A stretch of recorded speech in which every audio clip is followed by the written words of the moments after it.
What's up, ballers? If you guys haven't already, make sure to check out my NBA Live 18 giveaway. We're giving away 2 copies of the game for Xbox and PS4. I'll have the link to that down in the description. Easy and free to enter, so make sure you guys check that out. But today, we are going to be taking a look at the battle between NBA Live and NBA 2K. So whenever EA announced that they were going to release NBA Live 18, we knew it was going to be a big uphill battle for them because pretty much right now 2K has a complete monopoly on basketball gaming, at least for consoles. NBA Live didn't even release a copy of NBA Live 17 because NBA Live 16 was such a massive flop, one of the biggest flops in the video game industry history. So we knew they had a lot of work to do, and honestly, I think they have done an amazing job of promoting the game, getting people ready to play the game, and getting people hyped about the game. So I actually think there are 5 different ways that NBA Live is already beating 2K, just in the way that they prepare for the launch of their game and the way that they're putting it out there. The first way is just in the way that they price the game. So EA announced the other day that NBA Live 18 was going to be available for $40 for pre-order, which is crazy cheap for a new console game. Most console games cost about $60, which is what the base copy of NBA 2K18 is going to cost. But we also found out that NBA 2K18 also has 2 other pricing options. You have the Legend Edition, and then you have the Gold Legend Edition. So the Legend Edition costs $100.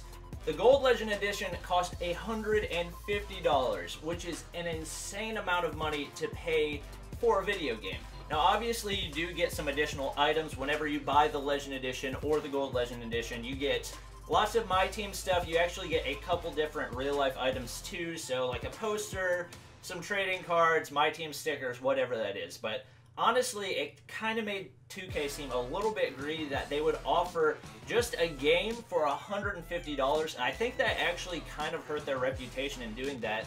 Meanwhile, Live is over here, even though their game might not be as good, dropping their pre-order for $40 instead of $60, so already a lower price. Also announcing that you're going to get Live Ultimate Teams, which is basically Live's version of My Team. You're going to get Live Ultimate Team items if you pre-order as well. So that's already a huge boost for Live, just in people being willing to pre-order the game, people getting ready for the game, and people deciding which one of the games they're actually going to choose. The second battle I would say that NBA Live has already won against 2K is that they've released a demo for their game before 2K would even release gameplay. Only a week ago they actually released the trailer for the game, and obviously the trailer is going to be way edited, way buffed up, whatever you want to call it. It's going to look a lot better than the actual game is going to look. So we just now are getting a trailer for 2K. Meanwhile, NBA Live has released a demo, meaning anybody in the world can play their game for free. Now, this can also work to Live's disadvantage because what we've seen from the gameplay is that it's not nearly as good as the gameplay that we're likely going to see from 2K. Honestly, it's pretty slow, and there are definitely a lot of issues, but there are also some things they've done really nicely. They've done a really good job with dribble moves in the game and signature animations. So I think that was one of the base things that they were really focusing on when they were making the game, one of the things they promoted in their trailer, and one of the things that they really emphasized in the game as well. So right now, I don't think Live is trying to beat 2K. I think they're trying to separate themselves from 2K, and they're doing a really good job with that, like the pricing, like I also said, but also focusing on different things. 2K tends to focus more on gameplay, and less on signature moves, dribble moves, whatever that would be. So I think that NBA Live is actually setting itself apart in a lot better way by putting out a demo, because the thing is you can only go up to level 20 in the demo, but you can carry over that level 20 into the game whenever you get the real game. So it's actually making people invest time into the game so that they feel like, okay, if I buy this, I've already got time put into it. That gives me a head start, as opposed to 2K, who hasn't even put out gameplay for their NBA 2K18. The third way that NBA Live already has a big advantage over 2K is that I would say right now it's one of the most hyped up games of all time. EA has had multiple parties where they've invited tons and tons of huge 2K YouTubers to the party in order to get them to promote the game. It's actually a really smart move by EA because this has made NBA Live 18 one of the most hyped up games of all time. Before people were even talking about NBA 2K18, they were already having these parties. They were putting out their trailers, putting out early gameplay. They had so many different things that they were showing us about the game that's going to come out, just building up the hype constantly, and that's what they've continued to do with the release of this demo. There are so many people talking about the release of the game. Literally, I follow mainly basketball people on Twitter, and my entire Twitter feed is full of NBA Live 18 stuff. They even had a stream, the NBA's Twitter account. The NBA, like, there were YouTubers playing NBA Live 18 with Lonzo Ball and De'Aaron Fox and Markelle Fultz, I believe. Like, they have hyped this up like I have never seen for a video game before, and they continue to do it, and I think they're going to continue to do it all the way up to the release. So the release is about a month from today, but I think that's going to give them a huge advantage because right now they've got a ton of momentum, and 2K hasn't really done anything to create hype. All they've really done is give out ratings for players. Like, that is the saddest way to create hype that I've ever heard of. Getting players to talk about their rating in the game. And it's working for them, but the amount of work that EA has put into building up the hype for their game is levels and levels above what 2K has done for 2K18. The fourth battle that EA is winning against 2K right now is they basically won over the entire influencer community. So, over the years, 2K has developed a huge community of influencers, of YouTubers, Twitch streamers, whatever it would be, that currently play the game, that promote the game, that talk about the game. That's a huge part of the reason why the game is so successful. And basically, what EA has done is they've taken all of 2K's hard work over the past few years in building up that community, and they've used it to their advantage. So, they invited these YouTubers to parties, let them play James Harden one-on-one. Like, what YouTuber would say no to that? That's an automatic, insane boost to your channel. So they invite them to all these things, give them early access, because they know that's going to get them tons of views and subscribers. And in return, EA gets tons and tons and tons of publicity on their new game, NBA Live 18.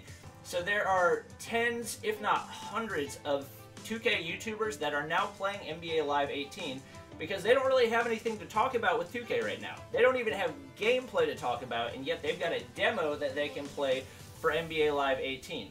So basically what EA has done is they've taken 2K's advantage and flipped it over on them and used it for themselves, which is a great move in my opinion, because right now every YouTuber that I watch is playing NBA Live 18, and there wasn't even an NBA Live 17. I don't even know who played NBA Live 16, but it wasn't any of the guys that I watch right now.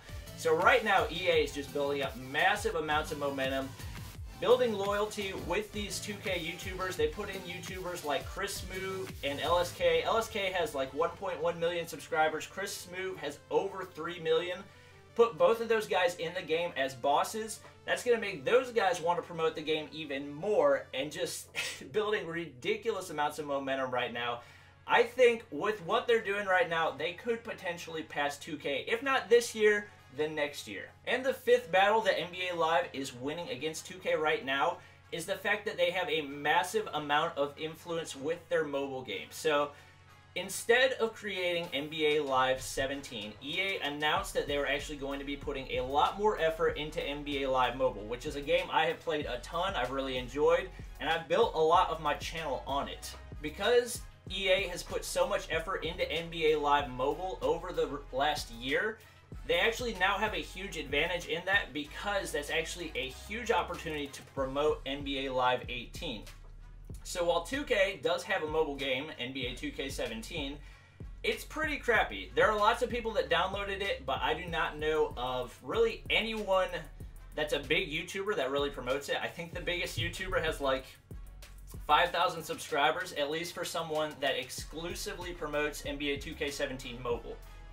On the other hand, You have QJB, who has 1.3 million subscribers promoting NBA Live Mobile. You have myself, probably going to hit 50K soon, guys like Uber YouTuber, D-Hitman, all these other YouTubers, and it's not a huge community, but it's definitely a community that's built around NBA Live Mobile.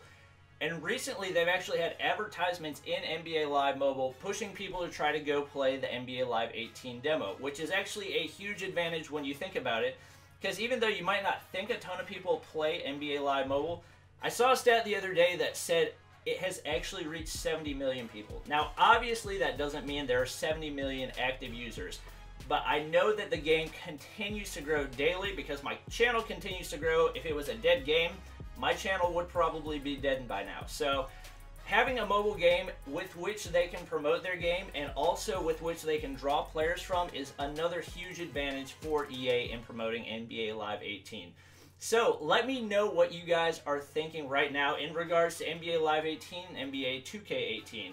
Let me know down in the comments which one you're planning on buying. I'm really interested to hear because I think there are a lot of reasons that people will probably end up buying both, which is just better for the basketball community because we want the best basketball game possible. But that is going to be it for this episode. If you guys enjoyed, please make sure to drop a like down below and hit the subscribe button for more NBA Live Mobile and NBA Live 18 content. And I will see you guys next time.